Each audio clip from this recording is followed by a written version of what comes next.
put it right here. Mine is off. I thought you were going to read it from it. You know, this is the truth. There's this new poet in the school who, his name is JT, and he's from the Philippines. And he came to train with me. And all the kids are writing poems, and he's over there on his cell phone. And I'm thinking, he's on his cell phone in the poetry class. And then we asked him to read, and he read it.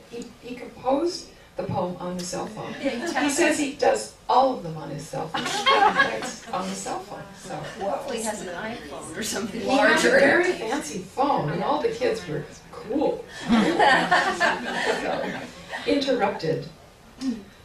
The bone density clinic calls interrupted by Peter, who says he has prostate cancer and worries about the future of sexuality, his own. And there are 2 polyps now instead of 1, and he's going through stuff. And I don't know if he means metaphorically, like psychic stuff, or boxes. Can I help? To which he says, hang on. And then another call by another caller without a caller ID comes in while I'm making chutney on Monday. Then it's the bank with their loop calls wanting to know when they can expect a payment toward my credit card so I don't go into collections. And this call will be monitored, after which someone from Chase calls, I think from India, because they are reading from a script, I can tell. I detect an accent cut short by CNN and their breaking news, which is always breaking, on call waiting. My sister calls, and I switch. Who says she's listening to the She says she's listening to the Tabernacle Choir, and the cat is lost, and there are 2 flickers in the backyard, which I assume she means birds, not UFOs. Just a moment, she says, just a moment. And who knows where she's gone? She could have been abducted. And then it's my daughter interrupting the call from my sister to say she hasn't quite got the rent yet, but she had a breakthrough over the weekend, which is much better than a breakdown. And I put you on hold. And a text message from my oldest son rolls across the small phone window. Car got towed, your car, sorry. And by the way, my laptop got lifted, followed by Jake and Naomi with a new ringtone. And good news, the MRI came out clean, and they are going night diving with the manta rays off the coast of Kona. We'll get back to you, and they haven't.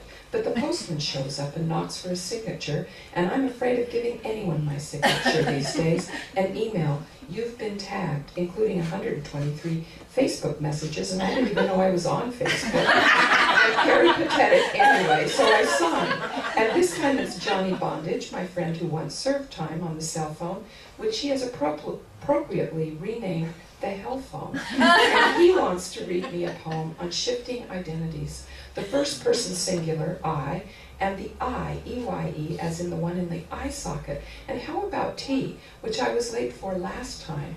And Barb on voicemail, she's back from London, and she saw all the great plays. Jude Law played Hamlet. Then it's Mary on vibrate, leaving a message that Danny got into the fire academy, and there are 7 fires out of control in California right now. Scott on line 1, calling for marriage vows. He's the Reverend this time, not the best man. Got his license on the internet, and he is marrying Brady to Shauna after 10 years of cohabitation, while his other friends are filing for divorce.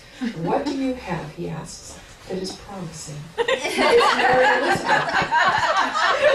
Mary Elizabeth from Maryland, polysyllabic Mary Elizabeth Brannaman on line 2, asking rhetorically, why did she have children so late? She is in menopause, and her daughter is in puberty, and she's flying out to California for a break before it goes broke, because her mother died and left her some money. Then Sally Doyle, phoning to ask, where did I put the Chinese poet?